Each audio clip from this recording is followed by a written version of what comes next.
Hello everyone and welcome to the lecture on attribution or social attribution, explaining our behavior or our behaviors. So our natural tendency is to want to rationalize, want to explain, want to give cause to our behaviors, to other people's behaviors, and to other events. And so the attribution theory is the umbrella term that we use to describe a variety of different theoretical accounts or different ideas for how people assign causes to the events around them and the effects of their causal assessment. And so we'll talk about causal attribution, internal and external attributions. We'll talk about the self-serving attributional bias, the fundamental attribution bias. All that to say that there are many sub-theories or sub-ideas that all fit within this concept of attribution theory.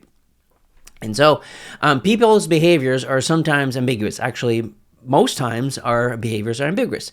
We've said this many, many times. We navigate and we navigate through a social world, interpreting and perceiving other people's behaviors, other people's emotions, other people's just likes and wishes and stuff.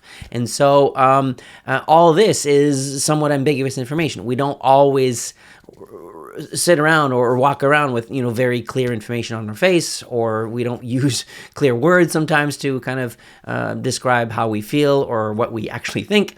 And so all of this information is somewhat ambiguous, and we have to interpret, and we have to kind of attribute these causes, or attribute these causes to these events or these behaviors. So we rarely explain why we act to others. We just do it. So for example, if I show up at Tim Hortons and I say I'm here because I'm hungry and I would like something sweet and something kind of bitter, and the person would probably look at me going, okay, so what do you want?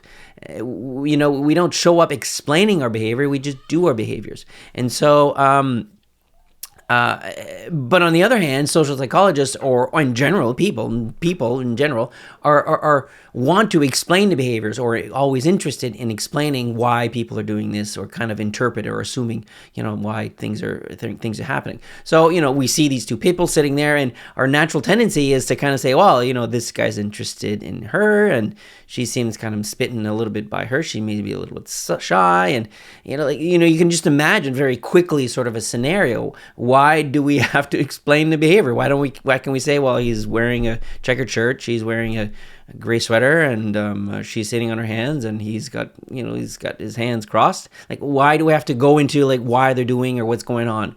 And that's kind of humans' natural tendency of seeing and interpreting the world, because we're constantly doing it.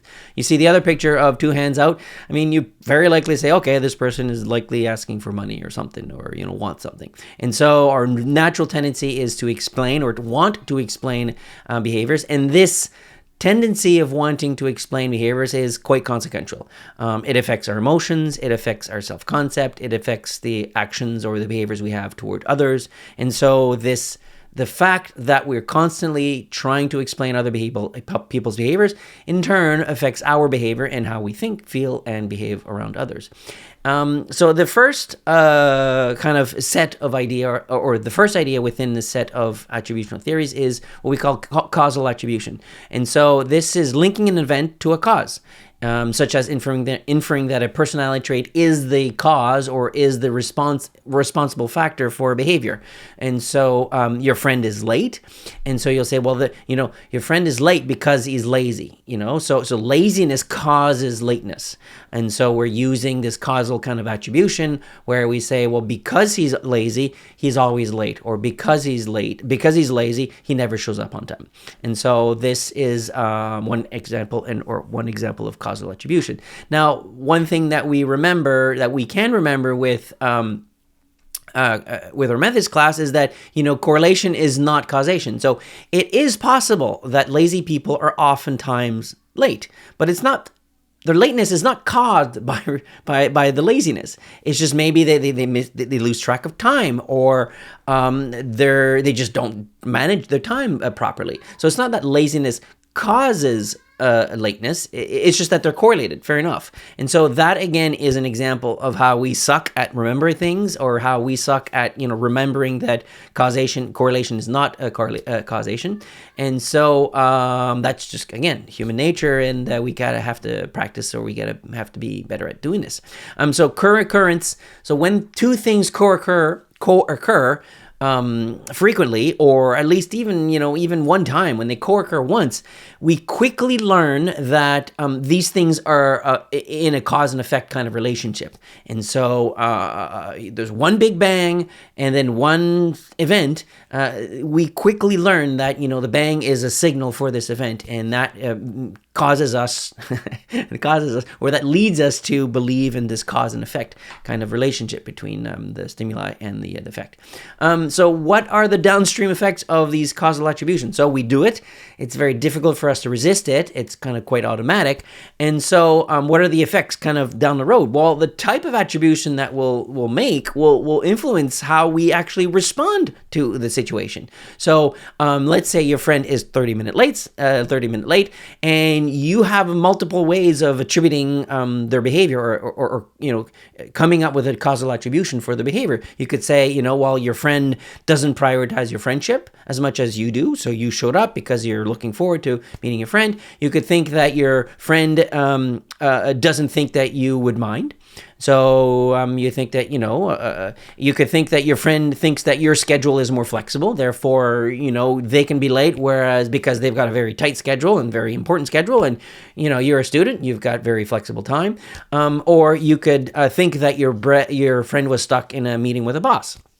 You could start thinking about like the causes of the lateness of your friend, and then the attribution or the cause that you'll choose will then influence the way that you'll behave once your friend arrives. So if you think that your friend doesn't prioritize your friendship as much as you might think you might be a little bit cold to your friend. You might start just kind of being a little bit annoyed at this person.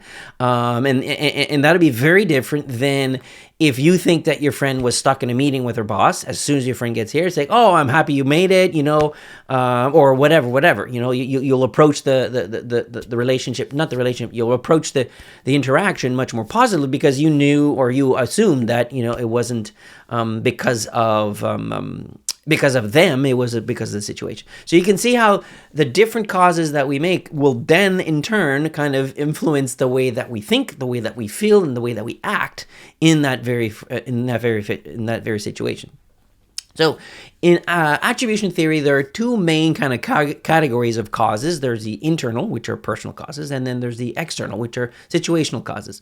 And so the internal attribution are when we make attributions that are internal to the person. So the personality type, their attitude, their motives, their beliefs, their values, so on and so forth. So it's something that's, kind of associated with the person or the individual. And then obviously the external attribution is external to the person. So anything that's situational, context, historical, whatever, anything that's kind of outside of the individual. So then what happens is that we're kind of always juggling, kind of like what causes are the causes internal, or are causes mainly external? And so the field of social psychology is mainly focused on how people think about these different types of causes of behaviors, or of others' behaviors, and of their behaviors also. And so one of the first biases, or another idea within attribution theory, is what we call the self-serving attributional bias. You very likely already heard about it, and you very likely already applied it to your life very, very many times, or in many situations. So it's the tendency to take credit for good things and to downplay or to blame failures for other things. So I'm always responsible when the kitchen is clean, but it's my wife's fault that the kitchen is dirty. And so when it is clean, obviously when it's dirty, I clean it up and I make it look good. But when it's dirty, well, it's my wife's fault, or it's my kid's fault, or it's my family's fault. So this is this kind of internal attribution of I'm doing good things, and other people are doing bad things, and they're kind of lazy. And so you might have done this to explain behaviors, or to explain grades on your test. So you succeeded at the test because you're very smart, or because you studied a lot. You failed at the test, or you did poorly on the test because the professor asked these terrible questions, or the professor is an idiot and he wanted to, get people to trick people. And so it kind of depends on the different ways. So self-serving bias is attributing good things to you and then bad things to other people. Mainly the good things are internal things and the bad things are external things. A quick example also, in year-end reports, CEOs of companies have a tendency of claiming responsibility for 80% of the successful outcomes and then only owning up to 19% of the failures. Now, that's obviously kind of irrational because they're responsible for everything in the company. They're responsible for the good things and the bad things. And this is kind of also an example of a framing effect that we talked about in social cognition. Things happen and then we'll prefer to frame things good associated with us, and then we'll try to frame things bad associated with, out of my control or whatever.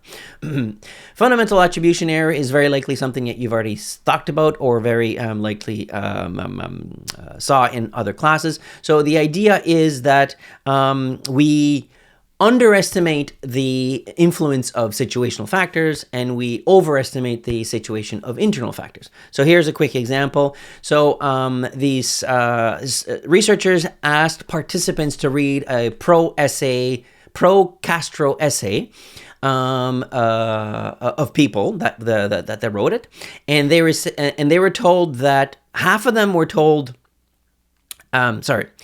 they either read a pro-Castro essay or a anti-Castro essay, and then they were either told that the participant, the person who wrote this, either had no choice to write it this way, or had a choice to write their opinion. And so you can understand that if I have no choice and I write pro-Castro, and I'm actually against pro-Castro, well, then you would think that, the person would kind of assume that, they were forced into this situation, so on and so forth. And so then they asked the participants, to what extent do you think the person who wrote this is actually pro-Castro? And it turns out that both situations where I'm forced to write the story about either or if I have no choice, is the same. In a sense that because I wrote it, people assume that I must believe it. Whether I had a choice or not, it didn't matter, or have had very little impact in my opinion about what they thought they were doing. So people, the participants who were evaluating the writer's opinions about Castro were relying on the fact that, they wrote these words. They wrote these words as pro-Castro or anti-Castro, because also obviously you see that there's the dark blue bars are much higher than the light blue bars. And they said, if you wrote anti-Castro, you must be anti-Castro. And they completely forgot, or they didn't take into consideration, that only those people who had a choice would actually, to write it this way, would actually represent their true nature. And so you see that in the no choice factor, they actually overestimated their attitude toward pro-Castro, regardless of whether they wanted to or not. And so this is problematic because we attribute things and we assume people think this way or believe things without us taking into consideration the context into which they wrote or said or did things. Another example of this is you had this kind of like a Jeopardy kind of trivia game where you had questioners or people who were asking questions, and then you had participants who were the contestants, and then you had observers that would just randomly observe. And so they asked everyone, to what extent do you think you are knowledgeable? And then to what extent do you think the other person is knowledgeable? So the person who's a questioner, the person who would be asking the question, thought that, they were just about as knowledgeable as the people answering questions. Now, the contestants, the people who are receiving the questions, they thought that the people asking the questions were much more knowledgeable. Well, they're asking the questions. They must be smarter than me.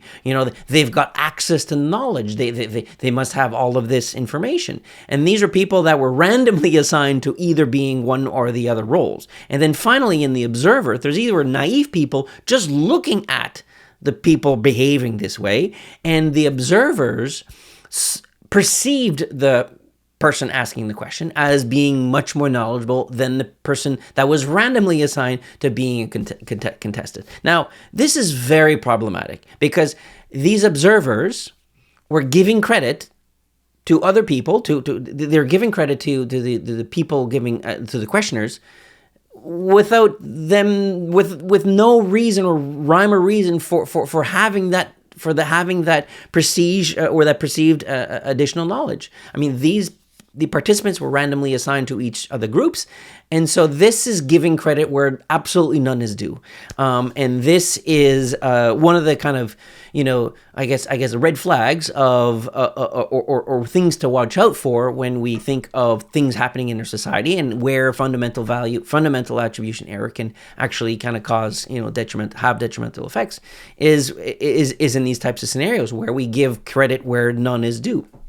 It also highlights how everyday invisible advantages, all of these systematic disadvantaged people or systematic discrimination or systematic racism that we're talking in society. We say, well, it's invisible. Well, it's in these types of perceptions of attribution. Well, you're in the corner office, therefore you must be more important. Well, no, I was just randomly picked to get the corner office. So, or a bunch of other things. And so this is using fundamental attribution error as a lens through which we can see things in society will help us maybe identify where advantage is given, where none is due, or when none is actually merited. On Brightspace, I put a YouTube video of Lee Ross, which is one of the founding researchers that really kind of did a lot of research on fundamental attribution error. So this is like a classic example of the person who actually invented the theory or contributed to the theory. Speaking about the theory itself.